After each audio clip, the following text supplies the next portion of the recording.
अभी तक पता नहीं चला कौन लोग रोक रहे हैं, बताएं। आपको पता नहीं चला इमरान भाई वो कौन रोक रहा है? मुझे आप बताएं, आज आप मुझे बताएंगे कौन रोक रहा है, किसने रोका है? सर यही तो आपसे सुनना आप मुझे बताएं, आप मेरे से इसलिए सुनना चाह रहे हैं कि आप एक शरारत कर रहे हैं। आप मुझे बताएं कौन रोक रहा है? सर शरारत नहीं कर रहे, सियासी नहीं, किसका नाम लूँ? आप आसिम मुनीर साहब का नाम लूँ, उन्होंने रोका है। हाँ नहीं, किसका नाम लूँ? DGISI का नाम लूँ, उन्होंने रोका है। बोलो किसका नाम? कादिर फायदी साहब ने रोका है, बोले किसका नाम लूँ? शहबाज शरीफ के नाम से आप मुतमईन हो जाएंगे, नवाज शरीफ के नाम से मुतमईन हो जाएंगे, मरियम नवाज का किसका सुनना चाहते हैं उसका ले लेता हूँ, बोले। असल में कदीर साहब ने जज साहब से कहा कि जी इनको बार बार आने की ज़रूरत तो नहीं है इस केस में, तो जज साहब ने कहा जी इनको आज भी आने की ज़रूरत नहीं थी। तो फिर मैंने उनसे दरख्वास्त की, मैंने कहा जी मैंने आपसे प्रॉमिस किया था कि मैं 8 तारीख को आऊँगा, मैं अगर हज पे चला जाता मैंने तब भी आ जाना था, और मैं आज भी क्योंकि प्रॉमिस था मेरा तो मैं पहुँचा हूँ। फिर मैंने उनको बताया, मैंने कहा जी ये मेरे लिए ट्रैवल इतना आसान नहीं है, चीज़ें उतनी आसान नहीं है, थोड़ी कम्प्लेक्स हैं, और मैं आई एम ए जर्नलिस्ट, मुझे इन्फॉर्मेशन आ रही है कि जैसे मुझे रियासती इदारों ने पहले उठा के अगवा करके 142 दिन गायब रखा था, दोबारा उसी तरह की मनसूबाबंदी की जा रही है और कंटिन्यूसली मुझे ट्रैक एंड ट्रेस कर रहे हैं कुछ लोग। वो मुझे उसकी परवाह कोई नहीं है, जब तक मैं बाहर हूँ तब तक मैं बोलता रहूँगा, लेकिन मैं जज साहब को मैंने अपना ये कंसर्न जो है वो मैंने बता दिया कि जी ये मेरा कंसर्न है। तो उन्होंने कहा ठीक है, आप इट्स अप टू यू कि अगर आप आना चाहें या ना आना चाहें। फिर मैंने उनको बताया, मैंने कहा जी मुझे एक तो ये है कि मेरा नाम नहीं निकाला गया और ये अदालती हुक्म की खिलाफ वर्जी की गई है।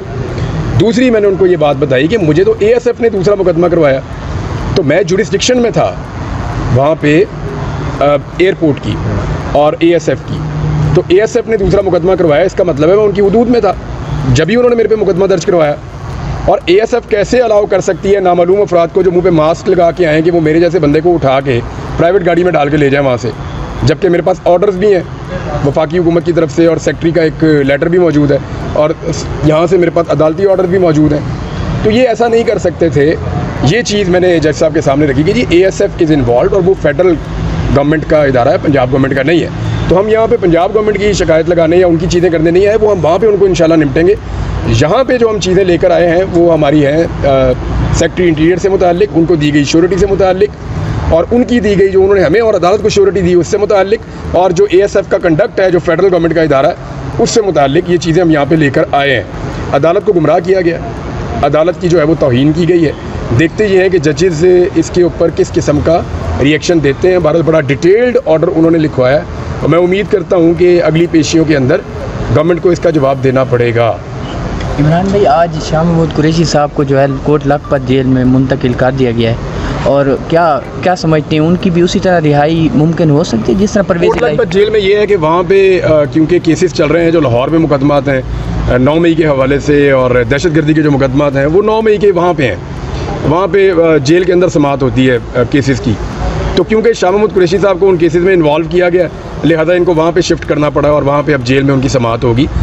मुलजिम का पेश होना वहाँ पे होना ज़रूरी है क्योंकि साइफर में तो वो निकल गए थे, लिहाजा उनको वहाँ शिफ्ट करना पड़ा। ये उनका टेक्निकल रीज़न है, लेकिन मुकदमे छूटे हैं। देखें शाह साहब कराची में थे, उनके ऊपर 6 शहरों में मुकदमात हैं, तो ऐसे तो नहीं होता ना, ऐसा तो होता ही नहीं। आप हज पे जाना चाह रहे हैं मुल्क इस्लामी जमहूरिया के, यहाँ पे जाना देना चाहिए, लेकिन ये होता है कि ये कौन लोग हैं जो रोक देते हैं? इनके इतना डर खौफ बैठा हुआ है कि इमरान रियाज चला जाए बाहर तो ये हो जाएगा। एक तो ये सवाल, दूसरा एक जलसा होने जा रहा था। आप एक मिनट, आपका नाम क्या है? इमरान अमार। इमरान अमार, आपकी एजुकेशन कितनी है? Mass communication. आपको अभी तक पता नहीं चला कौन लोग रोक रहे हैं, बताएं। आपको पता नहीं चला इमरान भाई वो कौन रोक रहा है? मुझे आप बताएं, आज आप मुझे बताएंगे कौन रोक रहा है, किसने रोका है? सर यही तो आपसे सुनना आप मुझे बताएं, आप मेरे से इसलिए सुनना चाह रहे हैं कि आप एक शरारत कर रहे हैं। आप मुझे बताएं कौन रोक रहा है? सर शरारत नहीं कर रहे, सियासी नहीं, किसका नाम लूँ? आप आसिम मुनीर साहब का नाम लूँ, उन्होंने रोका है। हाँ नहीं, किसका नाम लूँ? DGISI का नाम लूँ, उन्होंने रोका है। बोलो किसका नाम लूँ? कादिर फायदी साहब ने रोका है, बोले किसका नाम लूँ? शहबाज शरीफ के नाम से आप मुतमईन हो जाएंगे, नवाज शरीफ के नाम से मुतमईन हो जाएंगे, मरियम नवाज का किसका सुनना चाहते हैं उसका ले लेता हूँ, बोले। सर सियासी जमात बोले ना मेरा दोस्त, कोई पॉलिटिकल इन्फ्लुएंस हो। हिम्मत पैदा करो सच बोलने की और सच सुनने की। जी सर। सर ये बताइएगा कि इंसानी हकूक़ की पाकिस्तान के अंदर खिलाफवर्जियाँ अब मामूल बनता जा रहा है। जो एक कोई भी सियासी जमात है वो अपना जलसा कर सकती है, लेकिन एक ख़ास सियासी जमात जो जिसको PTI कहा जाता है उसको जलसे की भी इजाज़त नहीं मिलती, हज पे लोगों को जाने की इजाज़त नहीं मिलती, उनको अपनी इजहार करने का मौका नहीं दिया जाता, उठा लिया जाता है। क्या समझते हैं कि पाकिस्तान जो है वो बैनुल-अक़वामी सतह पर पाकिस्तान की जगह रसाई नहीं हो रही है ना? देखिए UN क्या कह रहा है, आपको US कांग्रेस क्या कह रही है। हमारे मामलात में मुदाखलत तो किसी को नहीं करने देंगे, मैं उसके ख़िलाफ़ हूँ, लेकिन मामला ये है कि अगर हम अपना दुखड़ा पूरी दुनिया के सामने खुद रख रहे हैं, अपने कपड़ों पे खुद दाग लगा रहे हैं, तो क्या लोग बताएं भी ना? ये सब कुछ हमारा किया धड़ा है ना। आप कभी लोगों को मारते हैं, कभी औरतों को मारते हैं, औरतों को गिरफ्तार करते हैं, साल साल आप उनको छोड़ते नहीं हैं। कैंसर पेशेंट को आप रगड़ा दे रहे हैं। ये जो कुछ भी हो रहा है पाकिस्तान में, ये कोई पहली दफ़ा ही हम देख रहे हैं। इससे पहले तो हमने ऐसी फस्तायत डिक्टेटरशिप दौर में देखी होगी, उसके अलावा तो हमने नहीं देखी। तो पाकिस्तान की जग हसाई हो रही है और लगातार हो रही है। लेकिन ये पाकिस्तान के रियासती इदारों को और पाकिस्तान की रियासत को इसके बारे में सोचना चाहिए। हम तो खबरें देने वाले लोग हैं, हम तो चीज़ें बताएंगे जो हो रही हैं। दूसरा सवाल सर ये था कि जिन लोगों को लाकर मुसल्लत किया गया है, उन्होंने गाड़ियों का खर्चा 4 गुना बढ़ा दिया है, उन्होंने लॉन का खर्चा दुगना कर दिया है। वो मीडिया को धड़ पैसा दे रहे हैं, अरबों रुपया बजट मंजूर हो रहे हैं ताकि मीडिया की आवाज़ बंद रखी जा सके। सोशल मीडिया का गला घोंटने के लिए कभी फायरवॉल ले लेते हैं अरबों रुपये की, कभी कुछ और करते हैं, कभी लोगों को उठा लेते हैं, गिरफ्तार कर लेते हैं। यानी इन कॉस्मेटिक्स के साथ क्या इन लोगों को लाया गया था पाकिस्तान के हालात बेहतर करने के लिए? अगर आप इन लोग इतने अरसे के बाद अगर आपकी समझ इतनी है ना कि आपने इन लोगों के जरिए से पाकिस्तान को ठीक करना है, तो 2 साल में इन्होंने जो बेड़ा गर्क किया, आपको बहुत मुबारक हो, ये पाकिस्तान का और बेड़ा गर्क कर देंगे। सर दूसरा सवाल ये था कि गुज़श्ता रोज़ अर्नब गोस्वामी मोदी का इंटरव्यू कर रहे थे और उन्होंने ये सवाल पूछा कि पाकिस्तान के साथ बातचीत हो सकती है। तो उसके ऊपर मोदी का ये कहना था कि पाकिस्तान हमसे 47 में अलग हो गया था, अब वो जाने और उसका काम जाने, हमारे पास इतना टाइम नहीं है, ना इतना दिमाग है कि हम खपाएं। क्या पाकिस्तान इतना गैर अहम हो? देखें, हम इतने गैर अहम नहीं हैं, लेकिन हमारी हरकतें ऐसी हो गई हैं कि लोग अब हमारे बारे में ऐसी बातें ऐसे जुमले में सुना रहे हैं। क्या ये मोदी आज से 3 साल पहले ऐसी बात कर सकता था? उस वक्त तो ये जहाँ जाता था पाकिस्तान पाकिस्तान पाकिस्तान बोलता था, नाम लेता था हमारा। उस वक्त तो इसको नींद नहीं आती थी पाकिस्तान का नाम लिए बगैर। ये क्या हो गया ऐसा 2-2.5 साल के अंदर कि वो हमें बेवकूफ़ समझ रहा है, या वो समझ रहा है कि हम लोग चीज़ ही कोई नहीं है? क्या हो गया पाकिस्तान को 2 साल में? कुछ तो हुआ ना भाई, कोई तो ऐसी चीज़ है जो हमसे गलती हो गई है, या लोग हमारा दुश्मन भी हमारा मजाक उड़ा रहे हैं। तो मामला सिर्फ इतना है कि $600 अरब की इकॉनमी है उनकी, और आपकी $6 अरब मुश्किल से है, तो फ़र्क तो है ना भाई। फिर सर हुकूमत मुज़ाकराती कमेटी बना रही है जिसमें खान साहब ने भी कहा हमारे नुमाइंदे भी शरीक होंगे, क्या समझते हैं? ये ऑपरेशन के मामले के ऊपर जो हो रही है APC ओवरऑल सर सियासी अदम इस्तेकाम जो है उसको कम करने के लिए, सियासी अदम इस्तेकाम कम एक ही तरीके से हो सकता है कि विक्टिमाइजेशन जो है वो ख़त्म की जाए। यानी जब आप लोगों को मारते हैं तो लोग रोते हैं, अगर आप नहीं मारेंगे तो नहीं रोएंगे। अगर इस्तेकाम पाकिस्तान में लेकर आना है तो बर्बरियत ख़त्म करनी पड़ेगी, जबर ख़त्म करना पड़ेगा, ये जो पाबंदियाँ इजहार राय पे ये ख़त्म करनी पड़ेंगी, और मैंडेट का एहतराम करना पड़ेगा। तो इस्तेकाम सियासी तौर पे आएगा। मैं आई एम जर्नलिस्ट, मुझे इन्फॉर्मेशन आ रही है कि जैसे मुझे रियासती इदारों ने पहले उठा के अगवा करके 142 दिन गायब रखा था, दोबारा उसी तरह की मनसूबाबंदी की जा रही है और कंटिन्यूसली मुझे ट्रैक एंड ट्रेस कर रहे हैं कुछ लोग। वो मुझे उसकी परवाह कोई नहीं है, जब तक मैं बाहर हूँ तब तक मैं बोलता रहूँगा। लेकिन मैं जज साहब को मैंने अपना ये कंसर्न जो है वो मैंने बता दिया कि जी ये मेरा कंसर्न है। तो उन्होंने कहा ठीक है, आप इट्स अप टू यू कि अगर आप आना चाहें या ना आना चाहें। फिर मैंने उनको बताया, मैंने कहा जी मुझे एक तो ये है कि मेरा नाम नहीं निकाला गया और ये अदालती हुक्म की खिलाफ वर्जी की गई है। दूसरी मैंने उनको ये बात बताई कि मुझे तो ASF ने दूसरा मुकदमा करवाया, तो मैं जुरिस्डिक्शन में था वहाँ पे एयरपोर्ट की और ASF की। तो ASF ने दूसरा मुकदमा करवाया, इसका मतलब है मैं उनकी हुदूद में था जब ही उन्होंने मेरे पे मुकदमा दर्ज करवाया। और ASF कैसे अलाउ कर सकती है नामालूम अफराद को जो मुंह पे मास्क लगा के आए कि वो मेरे जैसे बंदे को उठा के प्राइवेट गाड़ी में डाल के ले जाए वहाँ से, जबकि मेरे पास ऑर्डर्स भी हैं वफाकी हुकूमत की तरफ से और सेक्रेटरी का एक लेटर भी मौजूद है और यहाँ से मेरे पास अदालती ऑर्डर भी मौजूद हैं। तो ये ऐसा नहीं कर सकते थे। ये चीज़ मैंने जज साहब के सामने रखी कि जी ASF इज़ इन्वॉल्व और वो फेडरल गवर्नमेंट का इदारा है, पंजाब गवर्नमेंट का नहीं है। तो हम यहाँ पे पंजाब गवर्नमेंट की शिकायत लगाने या उनकी चीज़ें करने नहीं आए, वो हम वहाँ पे उनको इंशाल्लाह निपटेंगे।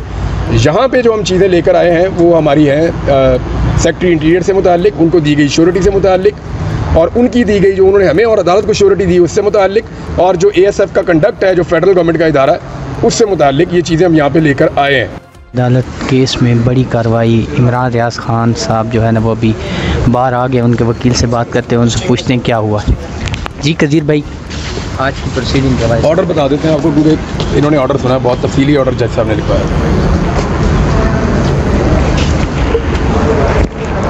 अच्छा, आज जो है वो इमरान रियाज से रिलेटेड जो केस था, जो कि पहले अदालत ने 11 को एक इंटर कोर्ट अपील में एक ऑर्डर पास किया था जिसमें हमें हज पे जाने की इजाज़त दे दी गई थी इमरान रियाज साहब को, और फिर हमें सेक्रेटरी इंटीरियर साहब के पास भी भेजा था कि जी आप वहाँ पे चले जाएं, और चूँकि आपने लाहौर से ट्रैवल करना है तो सेक्रेटरी इंटीरियर साहब जो कंडीशन इम्पोज करते हैं उसको देख लें, अगर वो कंडीशन अनरीज़नेबल हुई तो हम उसको सेटिस्फाई कर देंगे और उसके बाद आप हज पे जा सकते हैं। हम 11 तारीख को 11 जून को सेक्रेटरी इंटीरियर साहब के ऑफिस में गए और हमने वहाँ पे जो 1 मिलियन की श्योरिटी थी वो सबमिट की, और उसके बाद हमें ये बताया गया कि आपका जो नाम है वो PCL पासपोर्ट कंट्रोल लिस्ट जो है उससे रिमूव कर दिया गया, और उन्होंने हमें वो एक नोटिफिकेशन भी दिया और वो नोटिफिकेशन हमने कोर्ट में जमा करा दिया। मीनवाइल अदालत ने भी हमसे एक अंडरटेकिंग ली कि जब आप हज करके वापस आएंगे तो आप आज 8 जुलाई को अदालत के सामने अपीयर होंगे। आज हम 8 जुलाई को अदालत के सामने अपीयर हुए, बट आप सबके नोटिस में है कि जो 11 तारीख की शाम को हज पे जाते वक्त जो कुछ हुआ और जो कि पूरे पाकिस्तान ने देखा कि किस तरह से एक एग्जेक्टिव डिफाइंस है कोर्ट ऑर्डर्स की और किस तरह से रूल ऑफ लॉ के ख़िलाफ़ जो भी एग्जेक्टिव है वो काम कर रही है और उन्होंने हज पे नहीं जाने दिया। तो उसके बाद हमने कंटेम्प्ट फाइल की। कंटेम्प्ट पे कुछ सर्टन ऑब्जेक्शंस थे, जिसमें कि जो लाहौर के, चूँकि लाहौर की हदूद से अरेस्ट किया गया था और वहाँ से डिफाइंस हुई थी, तो क्या उनके ख़िलाफ़ मेंटेनेबल है या नहीं है। खैर वो एक प्रोसीजरल ऑब्जेक्शन थे। आज अदालत ने जो है सेक्रेटरी इंटीरियर को जो एग्जेक्टिव डिफाइंस थी उसके अगेंस्ट एक कंटेम्प्ट नोटिस में जारी कर दिया है कि जो सेक्रेटरी इंटीरियर है वो आके बताएं। और दूसरी सबसे अहम बात ये है कि जो हमारा नाम था PCL लिस्ट से अगर से हमें एक नोटिफिकेशन तो दे दिया गया कि आपका नाम निकाल दिया गया और आप ट्रैवल कर सकते हैं, लेकिन एक्चुअल में हकीकत में कभी भी नाम नहीं निकाला गया था। शायद 1-2 लेयर्स बनाई गई थी कि सबसे पहले एक अरेस्ट की कोशिश की जाएगी और अगर अरेस्ट की कोशिश कामयाब नहीं होती तो फिर एक जो कि फैब्रिकेटेड एक लिस्ट में नाम डाल के PNIL में चूँकि रिस्ट्रिक्शंस रिमूव नहीं की गई थी तो वहाँ से अरेस्ट कर लिया जाएगा। तो उसके बारे में हमने एक सेपरेट पिटिशन भी फाइल कर दी है और हमारी इंटर कोर्ट अपील आज भी पेंडिंग है, जिसमें मुतल्लिका सेक्रेटरी इंटीरियर को और कंटेम्प्ट में भी उनको बुला लिया गया है कि वो आके बताएं कि उन्होंने क्यों जो कोर्ट ऑर्डर है उनकी डिफाइंस की है और क्यों एक डिसीविंग टैक्टिक्स यूज़ किए हैं, जिसमें एक नोटिफिकेशन निकाल दिया कि आप पे कोई restriction of right to movement नहीं है और आप ट्रैवल कर सकते हैं, लेकिन एक्चुअल में वो कभी भी नहीं निकाली गई थी। तो अब अगली डेट पे लेट्स सी जो सेक्रेटरी इंटीरियर साहब हैं वो आते हैं तो वो क्या स्टांस लेते हैं, लेकिन मैटर ऑफ रिकॉर्ड है कि कभी भी हमारा नाम PCL और PCL और जो रिस्ट्रिक्टेड लिस्ट है उसमें से नहीं निकाला गया था, और जबकि ऐसी कोई वजूहत उनके पास मौजूद नहीं थी।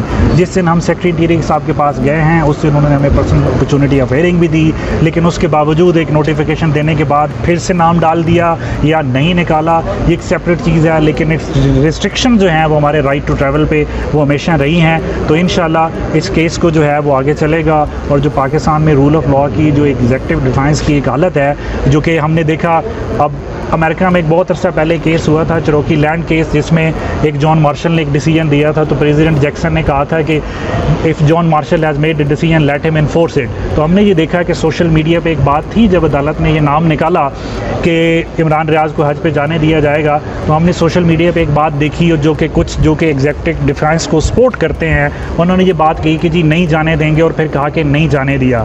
तो अब ये इस अदालत के लिए एक मार्शल मोमेंट है कि उन्होंने अपने ऑर्डर्स को, जो 11 तारीख को ऑर्डर था जिसमें बड़ा कैटेगोरिकली कहा गया था कि कोई ऑब्स्ट्रक्शन, कोई हिंड्रेंस क्रिएट नहीं की जाएगी, कि अदालत अपने इस ऑर्डर को कैसे इन्फोर्स कराती है। सर आपका जज साहब से मुकालमा हुआ, उस हवाले से थोड़ा सा बताइएगा कि आज क्या गुफ्तगू हुई। वो